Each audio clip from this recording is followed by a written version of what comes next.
Hola, buenas tardes. Soy Salvador Contreras Cornejo y pues estamos aquí en Repaso de Fisiología Humana SCC. Vamos a abrir hoy con este video, vamos a abrir el módulo de cardiología, donde vamos a tocar el tema de lo que son los aneurismas de grandes vasos. Más concretamente hablaremos solamente de lo que son los aneurismas de la aorta torácica y abdominal. Muy bien. Si el video al finalizar te es de agrado, te invito a que te suscribas, que le des me gusta y lo compartas. También por ahí te dejaré en la descripción del video lo que son los links de mi página de Facebook, donde podrás seguirme, donde estamos compartiendo libros, artículos y bueno, datos interesantes, imágenes clínicas, bueno, etcétera. Muy bien. Primero, la definición de un aneurisma. Un aneurisma es una dilatación vascular focal anormal, ¿sí? Unos dicen, por ahí las literaturas manejan que esta dilatación debe ser de más del 50% de lo que es el diámetro normal del vaso, ¿sí? Como vemos aquí, en este, en este esquema, donde vemos un aneurisma de lo que es la aorta abdominal, los más frecuentes debajo de las renales. Bueno, va a haber varias clasificaciones sobre lo que son los aneurismas. Lo que primero hay que saber si se trata verdaderamente de un aneurisma o no lo es, porque para esto hay aneurismas verdaderos y falsos. En los verdaderos es en aquellos en los que están involucradas todas las capas del vaso, y en los falsos, también llamados pseudoaneurismas o hematoma pulsátil, son aquellos que no involucran todas las capas, que por ejemplo solo la íntima y la media están afectadas, pero la adventicia está normal. Bueno, también en cuanto a su forma va a haber dos tipos, los fusiformes y los axiformes. Los fusiformes van a ser aquellos en los que se va a estar comprometida toda la circunferencia del vaso, ¿sí? Y en los axiformes solamente va a ser un compromiso parcial, entonces van a aparentar dar lo que es un saco, ¿no? Bueno, ¿por qué es importante esta patología? Porque es una patología frecuente para las personas pues de edad avanzada. ¿Por qué? Porque, bueno, esto va a ser un síndrome, va a tener muchas etiologías y una de ellas que afecta muchísimo en la actualidad a todas las personas de edad, que es la aterosclerosis, ¿sí? Por eso es importante conocer esta patología, que es pues una complicación de la aterosclerosis, ¿sí? Muy bien. Esta patología también es muy importante conocerla porque va a ser una urgencia médica. En la mayoría de los casos va a ser una urgencia médica, no siempre, pero hay que tener en cuenta porque es una enfermedad que si se complica, si hay una ruptura del vaso, pues muy probablemente el paciente va a morir. Bueno, ¿de qué va a depender de que esta patología sea inocua o sea una patología que nos dé mucha sintomatología y preocupación médica? Pues va a estar relacionada directamente con si se rompe, si está comprimiendo estructuras y nos está dando síntomas, si puede su mismo tamaño hacer que se ocluyan vasos proximales o cercanos a él, ya sea eh, por su mismo tamaño, que en la periferia hay otros vasos y lo esté presionando, o bien por el mismo flujo turbulento que se va a estar produciendo aquí, o en el mismo, si es un saccular por ejemplo, los trombos que se van a estar produciendo, nos van a dar una trombosis que puede dar luego a los vasos que se encuentran distales a él, o bien a distancia y dándonos un embolismo. Bien, la etiología, aquí tenemos enumerados del 1 al 7, lo que son su etiología más frecuente. La primera, la aterosclerosis, que es la patología que es responsable del 90% aproximadamente, algunas literaturas manejan que hasta el 95% de todos los aneurismas, ¿sí?, de la aorta abdominal.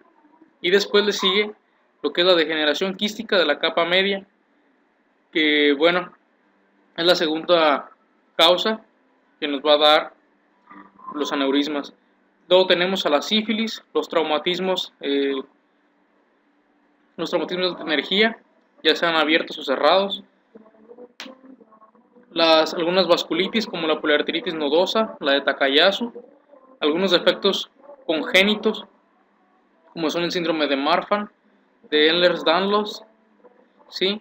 Y los aneurismas infecciosos o micóticos, pues por estreptococos, estafilococos, ¿sí? Lo más frecuente, o salmonela, aunque puede haber muchos otros, ¿sí?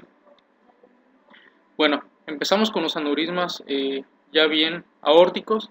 Tienes una imagen, una tomografía computada, una reconstrucción en 3D. Vemos aquí a la aorta, ¿sí? Cómo está dilatado aquí lo que es su estructura. Y va a ver pues aquí la sintomatología de este paciente es que va a dar compresión en sitios que están junto a él y va a dar sintomatología. Muy bien. Sobre su etiología, bueno, les voy a poner aquí una tabla más representativa donde maneja todas las posibles etiologías que pueda haber, porque a veces, ¿qué tal que les toca a algún paciente de ese 5%, 10% que no es a causa de la aterosclerosis? Hay que buscar la etiología de base para también corregirla o controlarla. Bien, este cuadro es de las enfermedades de la aorta, sus causas y factores acompañantes. La que a nosotros nos interesa son los aneurismas de la aorta, que vemos que el principal grupo de enfermedades que van a afectar a este vaso van a ser las degenerativas, ateroscleróticas, y entre ellas vamos a tener factores de riesgo, ¿sí? O cosas que nos van a propiciar eso, que va a ser la senectud, o sea, el envejecimiento, el haber tenido un hábito tabáquico de larga duración, o toda tenerlo, que sea hombre, ¿sí? O que tenga algún antecedente familiar. Está demostrado que hasta el 15% de los pacientes que tienen aneurismas aórticos abdominales tienen un paciente de primer grado afectado. Cuando es por necrosis de la quística de la capa media, como les decía, algunos síndromes van a darnos esto porque van a afectar a lo que va a ser la elastina y la colágena, que como ustedes saben van a ser parte de las capas del vaso y van a permitir que el vaso tenga cierta distensibilidad, ¿sí? Entre ellos Marfan, Ehlers-Danlos del tipo 4 más precisamente, Loeys Dietz, familiar, ya dijimos por qué, alguna válvula aórtica bicúspide. También las disecciones aórticas nos pueden dar aneurismas, pero en este caso sería como un pseudoaneurisma, como habíamos quedado, ¿sí? Infeccioso por traumatismo, etc. En las vasculitis, como dijimos, Takayasu y de células gigantes.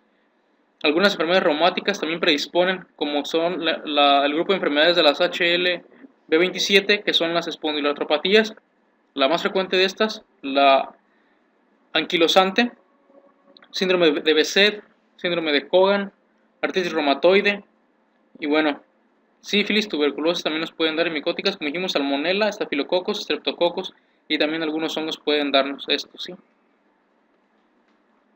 ¿Cuál es el común denominador de todas estas patologías que tenemos aquí que nos van a dar aneurismas? Pues va a ser la degradación del colágeno y elastina, lo cual va a propiciar que ese vaso sea lábil a qué, a ese flujo pulsátil que tenemos en los vasos, entonces va a estar debilitando. Y también algunas de las patologías va a desatarse lo que es la inflamación, ¿sí? La activación de linfocitos B y T, macrófagos, citocinas, y bueno, todo esto junto nos va a dar el daño vascular. Aquí vemos una imagen de un habitus marfanoide, un Ehlers-Danlos. Entre la clasificación, aquí vamos a resumir toda la clasificación que hemos dicho, la de por localización, la de por etiología, ¿sí? Bueno, los aneurismas aórticos los va a ver abdominales y torácicos, ¿sí? En los abdominales, la principal causa de estos van a ser los degenerativos ateroscleróticos, ¿sí? Estos van a tener diferentes sitios de afección. El más común es infrarrenal, o sea, y entre las arterias renales. También puede ser en la bifurcación de las ilíacas o en las mismas ilíacas comunes. En el de torácico, pues puede ser infeccioso, como ya dijimos, por sífilis, tuberculosis, o en el que es micóticos por estafilococos, estreptococos, salmonela y algunos hongos. Y este infeccioso que nos va a dar, nos va a afectar a lo que va a ser precisamente de la torácica, a la arteria aórtica ascendente, ¿sí? Y a los senos de Valsalva. Bueno, también está la necrosis quística de la capa media, como ya vimos, igual que el infeccioso van a afectar a la ascendente, y entre las etiologías que tenemos aquí va a ser Marfan, Ehlers-Danlos, Loeys-Dietz, la hipertensión, la válvula aórtica bicúspide o el síndrome familiar de aneurismas aórticos, ¿cómo se llama? Torácicos, ¿sí? En el de Marfan, ¿qué va a pasar? Va a estar afectado el gen que codifica para la fibrilina 1, que va a ser un componente muy importante de las miofibrillas, y esto va a propiciar que esas miofibrillas que van a formar parte del músculo liso, del citoesqueleto, de la célula esté dañado, y por lo tanto va a haber pues ahí errores en lo que es la elastina y colágena. En el Ehlers-Danlos, pues la procolágena es la que está, el gen codificado la procolágena está dañado. En este otro, que es mucho más raro que estos dos, pues va a estar dañado lo que es el receptor 1 y 2, ¿sí? Del que TGFB, lo que es el factor de crecimiento endotelial. Muy bien. En las vasculitis ya dijimos Takayasu y de células gigantes. Estas van a afectar lo que va a ser la parte del callado aórtico y la aorta torácica descendente. Acuérdense que estas dos son muy parecidas, estas dos vasculitis, nada más que la Takayasu es para personas jóvenes y la de células gigantes es para personas de más edad, ¿sí? En la reumática ya quedamos. Lo que nos va a dar va a ser una aortitis idiopática que va a condicionar ese proceso inflamatorio que pues ya dijimos, ¿no? Puede culminar en lo que es una aneurisma. Aquí, en espondiloartropatías, tenemos que la más común, la anquilosante, la artritis reumatoide también, el síndrome de Reiter, que es una artritis infecciosa casi siempre por gonococos, Behçet, Cogan y bueno, y por traumatismos por último. Ya entrando en lo que son los aneurismas de la aorta torácica, como vemos aquí, esta gran dilatación de la aorta, ¿sí? Es más, estos como vimos en la diapositiva anterior, son más frecuentes que su etiología se deba a necrosis quística de la capa media por cualquiera de las etiologías que ya mencionamos, y los que están en el callado aórtico y la aorta torácica descendente por aterosclerosis, ¿sí? Entonces, como vemos, la necrosis quística o también degeneración quística de la capa media afecta casi siempre nada más a la salida de la aorta, y de ahí para abajo a lo que va a ser la aterosclerosis la responsable de la patología. Bueno, el crecimiento de estos aneurismas va a ser de 0.1 a 0.2 centímetros al año, ¿sí? Pero si se debe a una disecación aórtica o a un síndrome de Marfan, en estos pues se va a romper este patrón y el crecimiento va a ser mucho más rápido. Bueno, ¿de qué va a depender el riesgo de ruptura? Al tamaño del mismo aneurisma y si hay síntomas o no. Sabemos que del 2 al 3% por año en los aneurismas aórticos torácicos que tienen un diámetro mayor a 4 centímetros va a haber este porcentaje de riesgo de ruptura, y si son más grandes de 6 centímetros pues va a ser de 7%. ¿Cómo va a llegar ese paciente? ¿Por qué va a acudir al médico? Bueno, sabemos que la mayoría de los aneurismas van a ser asintomáticos y puede ser que se descubra nada más porque se hicieron estudios imagenológicos por alguna otra razón y aparece que tiene un aneurisma. Pero si es el caso de que el paciente estaba asintomático y es ese, pues ya sabemos qué es lo que va a pasar. Pero a veces puede llegar el paciente ya con síntomas. ¿Por qué? Porque ya está muy grande el aneurisma, porque está comprimiendo estructuras adyacentes, etcétera. Entonces, se va a hacer sintomático y lo que nos va a dar va a ser dolor torácico, ¿sí? Va a haber disnea, ¿sí? Va a haber tos, ronquera. ¿Por qué? Porque puede estar afectando la parte descendente a lo que son la tráquea y el bronquio izquierdo. Puede haber disfagia, también está ahí presionando lo que es el esófago. O puede ya llegar muy grave el paciente si en el caso de que sea un aneurisma que se encuentra rápidamente a la salida de la aorta, pues que al estar muy dilatada la aorta va a hacer que las valvas ya no cierren, entonces va a haber siempre una regurgitación de la aorta al ventrículo izquierdo, entonces eso nos va a propiciar de que siempre una sobrecarga en el corazón que va a culminar en una insuficiencia cardíaca tipo congestiva, ¿sí? O bien, si hablamos de comprimir estructuras, pues si que esté presionando a la cava, ¿sí? Y nos dé lo que es el síndrome de vena cava superior, que aquí vemos a una paciente que lo padece, vean la ingurgitación yugular, la plétora de su cara, de sus manos, vean cómo está ya casi cianótica, sí, congestiva más bien. Y aquí vemos a otro paciente, igual, y un paciente ya. Estos dos son los que nos interesan porque no sabemos por qué sea, a lo mejor es por una causa hepática, qué sé yo. Pero estos sí nos interesan porque ellos sí son de edad y bueno, podrían deberse a un síndrome compresivo por aneurisma, ¿no? Más en este que es varón. Bien. Estudios complementarios. Bueno, ¿qué se le va a pedir a un paciente con sospecha? Primero, si es torácica, una tele de tórax. ¿Qué es lo que vamos a encontrar? Un mediastino ensanchado, ¿sí?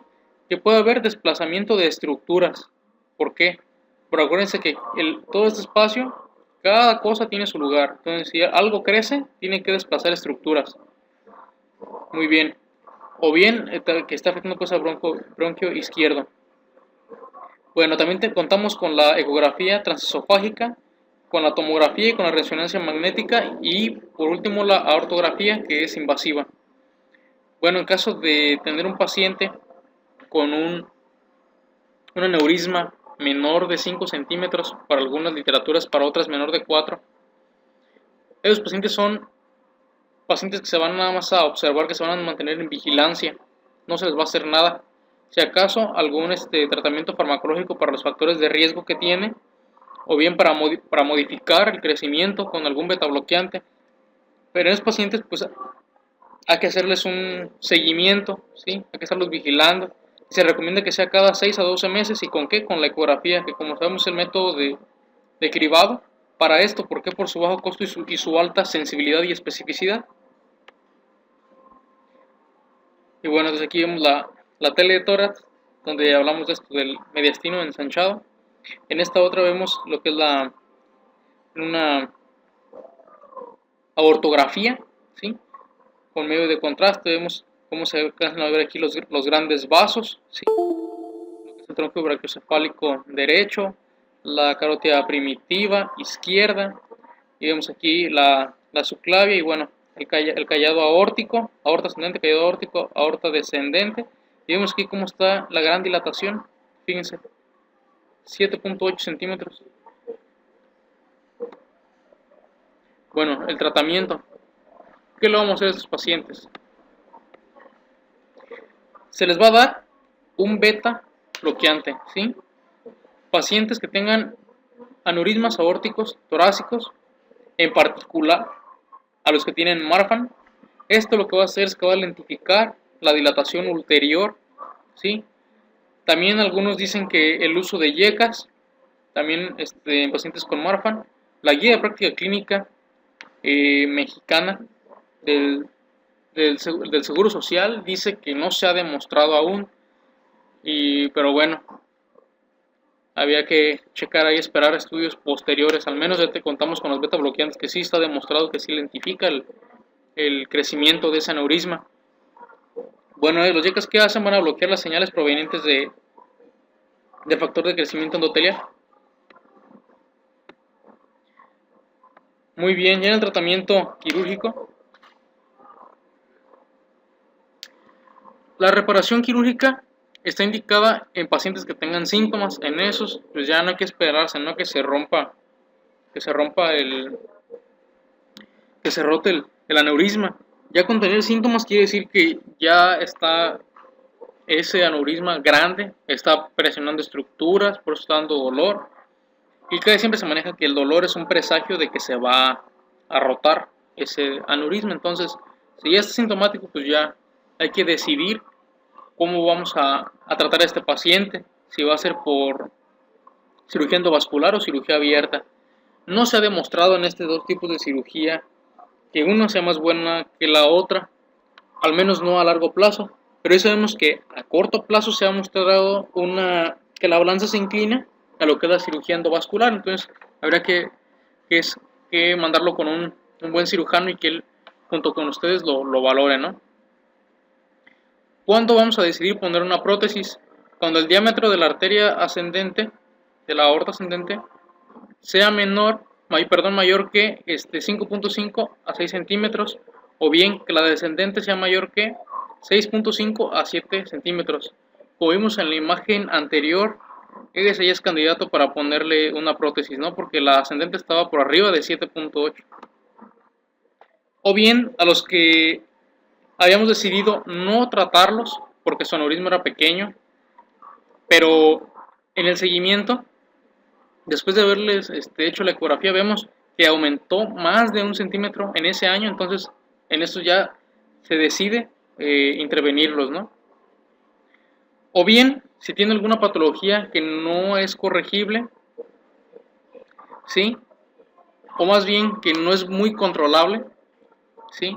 Por ejemplo, aquellos que tienen válvula aórtica bicúspide o que tienen Marfan, aparte de que como crecen más rápido los aneurismas a causa de estas enfermedades, por eso mismo no nos vamos a esperar a que llegue con síntomas o revisar el crecimiento que va a tener, al menos no cuando tenga más de 5 centímetros. Ya no hay que esperarnos, porque como crece más rápido, a lo mejor crece más de 1 centímetro, ¿sí? Entonces ya son candidatos para cirugía. Bien, aquí vemos una TAC 3D, una reconstrucción. Vemos cómo está aquí el stent, la colocación del stent. Se ve muy bonita la imagen, ¿no? Muy bien. Pues como sabemos, los aneurismas torácicos son mucho menos frecuentes, pero por mucho menos frecuentes que los abdominales. Entonces los que más nos deben interesar acordarnos son los abdominales. Aquí en esta imagen vemos un aneurisma infrarrenal, como dijimos. 90% de los casos se debe a aterosclerosis y 90% de los aneurismas abdominales se encuentran por debajo de las arterias renales. Bueno, aquí lo vemos. ¿Y por qué recalco estos datos? Por acuérdense, la estadística siempre hay que tenerla en cuenta, nunca hay que olvidarla, ¿sí? Porque de eso depende tener una buena sospecha diagnóstica, ¿sí? Muy bien, disculpen la interrupción. Muy bien.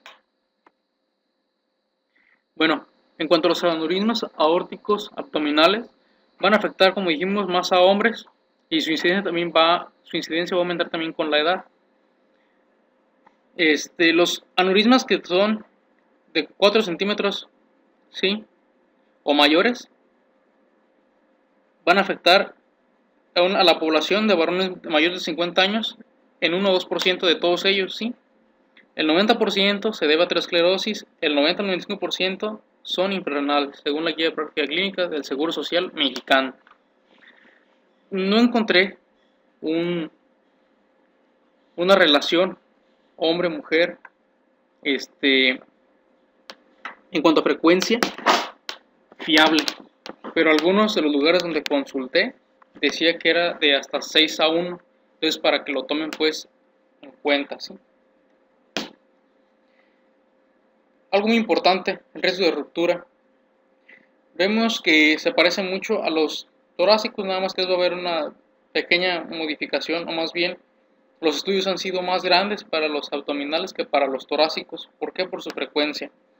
Entonces, vemos que para los aneurismas menores de 5 centímetros, el riesgo de ruptura anual es del 1 al 2%. Para los mayores de 5 centímetros, ¿sí?, es del 20 al 40%. Esto, en lo que es son estadísticas de Estados Unidos.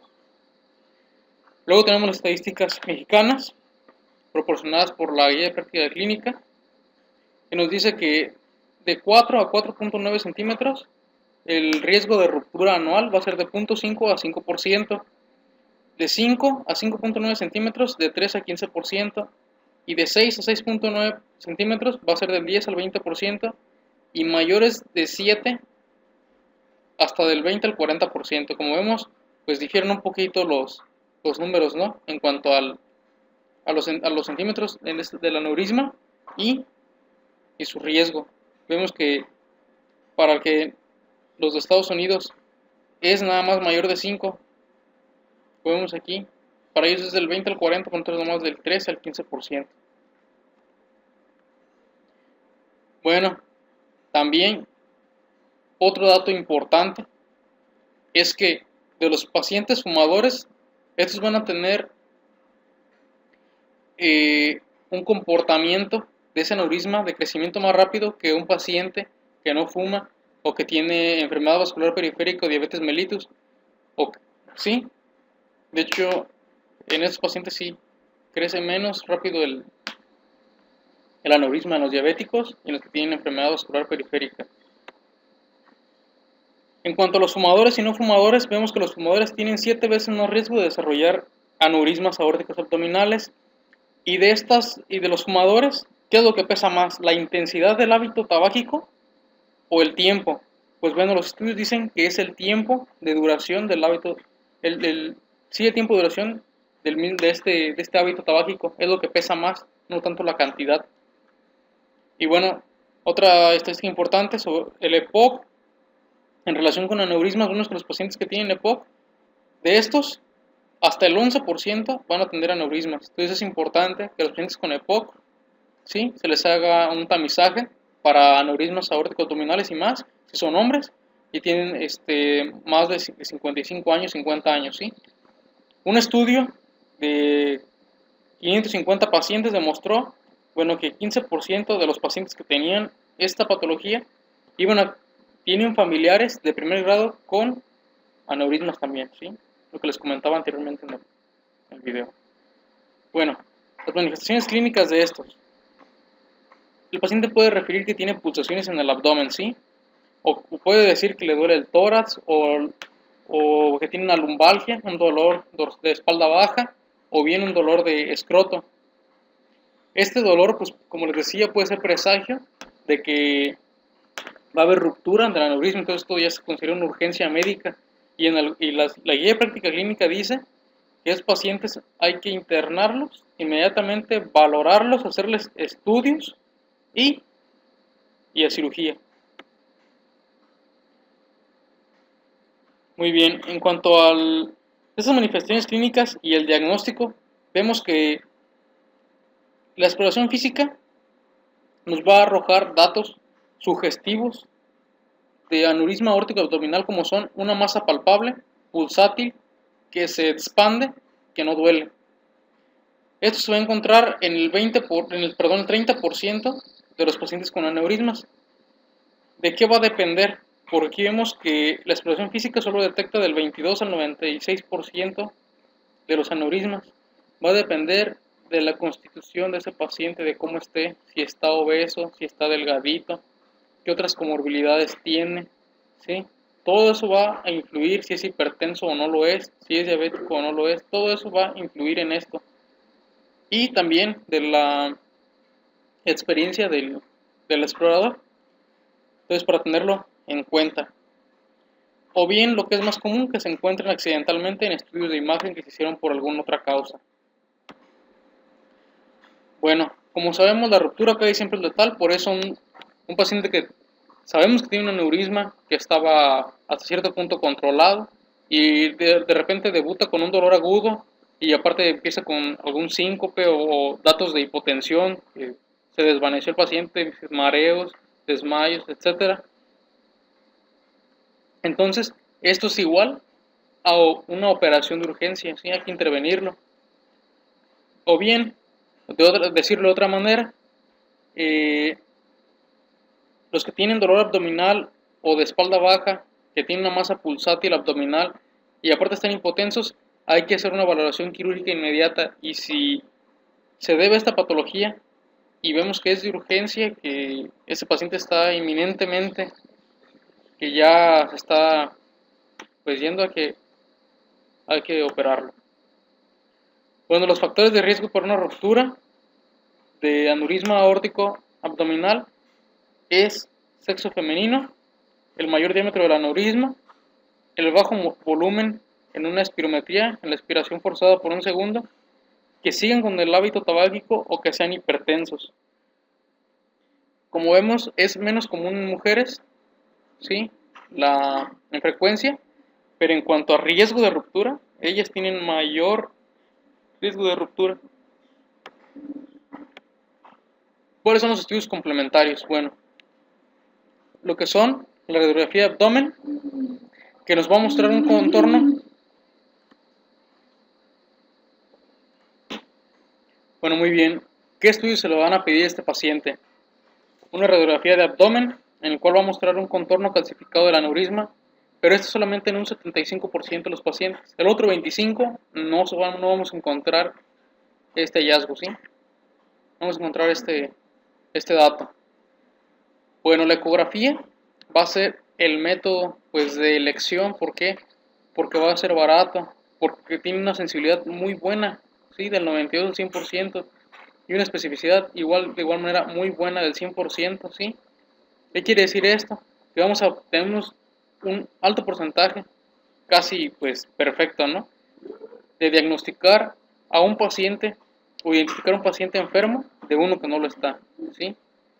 ¿Por qué también nos va a servir mucho la ecografía? Porque aparte nos va a hablar sobre las dimensiones transversales, ¿sí?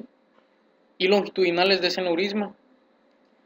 Y bueno, por ser un método barato, pues puede utilizarse como un método de tamizaje cribado para varones. En Estados Unidos se maneja que varones de 65 a 75 años que hayan fumado.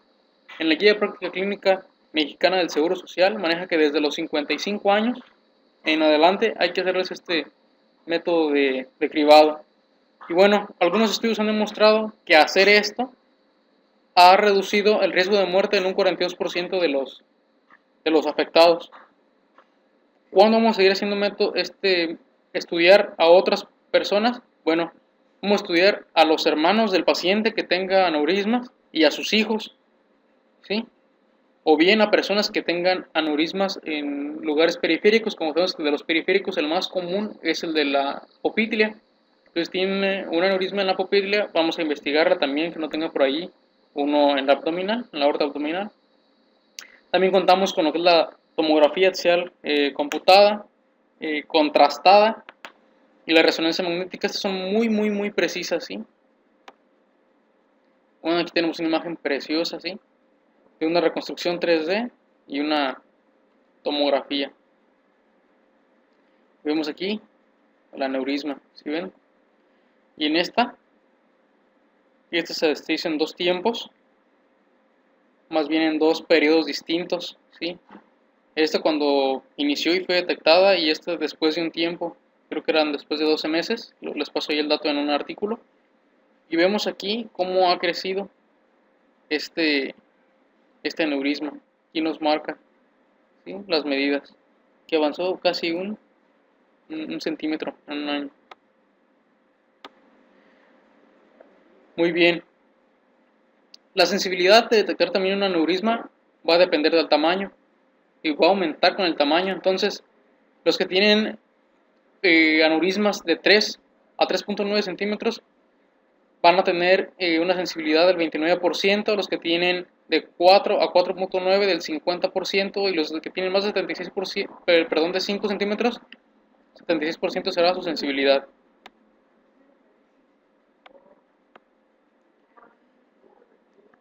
Bueno, la ortografía es útil para estudiar a los que ya tienen aneurismas, pero este estudio es un método invasivo, ¿sí? Hay que hacer cateterismo, entonces tiene riesgos, como riesgo de hemorragia, de reacciones alérgicas al medio de contraste, o bueno, también ahí el meter el catéter, golpear la pared del vaso y que tenga por ahí una placa de ateroma y que nos vaya a ocurrir que es un embolismo, ¿no?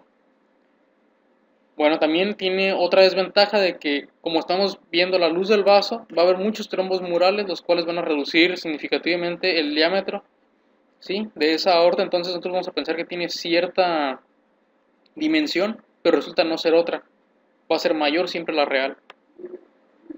Vemos imágenes de lo que es la aortografía, ¿sí? Vemos aquí esta gran dilatación, ¿sí? Aquí más abajo las ilíacas, ¿sí? Bueno, ¿qué vamos a hacer con ese paciente? Como ustedes lo hayan detectado, si fue por algún estudio que le hicieron por alguna otra cosa y resultó que sí tenía un aneurisma, o bien porque llegó con síntoma, lo que ustedes quieran, bueno, el chiste es que tenga datos de un aneurisma aórtico, ¿no? O que tenga la sospecha, y luego nosotros le hacemos un estudio y sí sale. Entonces, si tenemos que un estudio ultrasonográfico, tomográfico, un hallazgo transquirúrgico, una radiografía simple de abdomen con imagen calcificada de aneurisma, esto nos va a hacer que ese paciente, aunque no tenga síntomas, lo tengamos que referir a un nivel superior. Ese paciente que va a ser referido con aquellos estudios es básico, pero si ya lo refieren al siguiente nivel y el siguiente nivel dice, bueno, nosotros tampoco lo podemos atender porque no tenemos las cosas necesarias, o bien porque es una patología de alta especialidad, entonces este paciente será referido al tercer nivel de atención, ¿sí? Entonces ya hay que mandarlo a este paciente con estudios de laboratorio y gabinete, como es los de base, la biometría hemática completa, las 3 series, el tiempo de coagulación, química sanguínea, depuración de creatinina en 24 horas, el perfil de lípidos, el grupo RH, electrolitos séricos mínimo, sodio, potasio, cloro, una tele de tórax y una radiografía simple de abdomen, un electrocardiograma, y en caso de disponer con el recurso de tener por ahí un tomógrafo, una tomografía, o bien un Doppler duplex, ¿sí?, y que sea valorado preoperatoriamente por medicina interna. Y tenemos lo que es el algoritmo de manejo. También el que necesite las diapositivas se las voy a dejar ahí en la descripción del video, el link para que las descarguen por si les interesa revisar, o bien si les sirve para que ustedes la presenten a sus compañeros de clase, o no sé. Bueno, un aneurisma de aorta abdominal infrarrenal, si es un paciente sintomático pero no está roto, se va a considerar un paciente de riesgo alto, ¿sí? Entonces aquí va a ver si su anatomía de la arteria está normal o está muy grande o así. Entonces, si sí está dilatado y así, pues bueno, se va a mandar a una reparación endovascular. Si no, si vemos que, pues como hemos dicho, no excede de los 4 centímetros o 5 en algunos otros textos, pues vamos más a vigilarlo cada 12 meses o 6 meses, hacerle una ecografía, o bueno, aquí ellos dicen que con la tomografía o una resonancia magnética, bueno, está bien, pues si ya saben que el paciente tiene la patología, pues ya ahora sí vale la pena estos estudios más precisos, ¿sí? Y bueno, si tiene otra vez síntomas, ¿sí?, o bien se evidenció el crecimiento de más de 1 centímetro, entonces ahora sí, una cirugía es lo que necesita el paciente. Muy bien, si el paciente es asintomático y su aneurisma es menor de 4 centímetros, se le hace un ultrasonido Doppler duplex cada 2 años. Si se registra que está creciendo, pues bueno, se le dará cada 6 a 12 meses, como les decía. Y si aquí cada 6 a 12 meses sigue creciendo, pues bueno, hay que hacerle una TAC o una resonancia magnética. Y bueno, se tiene que hacer una valoración quirúrgica para valorar el riesgo quirúrgico, ya saben, porque los pacientes casi siempre van a tener otras patologías de base y eso va a aumentar también su mortalidad y morbilidad, como son diabetes mellitus, como son los pacientes que si tienen aterosclerosis y ya por eso les dio el aneurisma aórtico abdominal. Imagínense cómo pueden estar sus coronarias o cómo van a estar también sus arterias cerebrales. Entonces, este paciente que se considera que puede ser de alto riesgo para la cirugía, entonces hay que valorarlo. Y si es de bajo riesgo o moderado, pues una reparación convencional.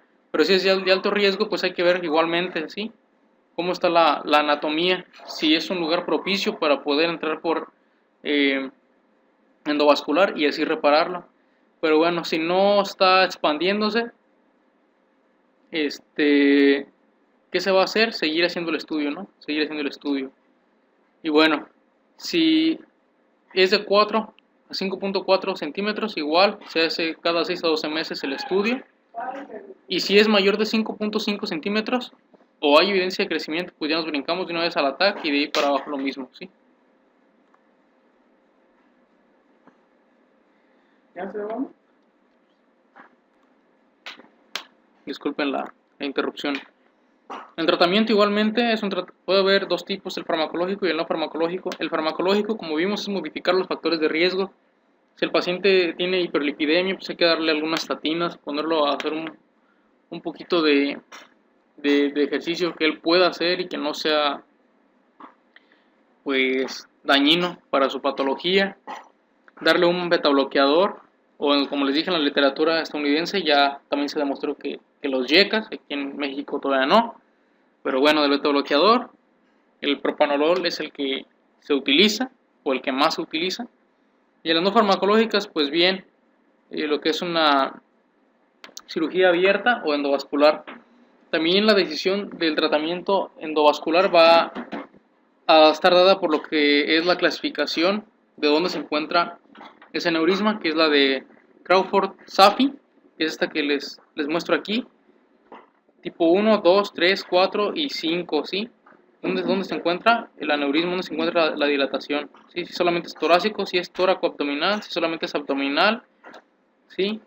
Y qué se está comprometiendo, ¿sí? Y bueno, ya de ahí se decidirá qué es lo que se va a hacer. Aquí vemos los ejemplos de las reparaciones, cómo se colocan los stents y cómo van. Eso es un tema de alta especialidad. No lo vamos a tocar aquí porque la verdad es que no lo puedo yo manejar. Pero espero que tengan esa orientación, esa idea nada más de qué se tiene que hacer, porque de todas maneras ustedes no lo van a hacer, o al menos no como médicos generales. Y yo creo que ni como especialistas, eso es probablemente ya de lo que son los cirujanos endovasculares los que van a decidir qué es lo que le van a hacer a ese paciente.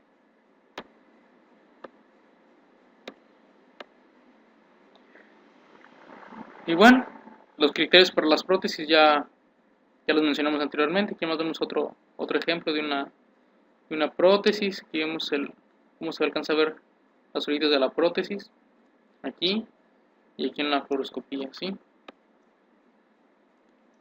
Bueno, pues eso sería todo de mi parte. Espero les haya gustado, les sirva, ¿sí?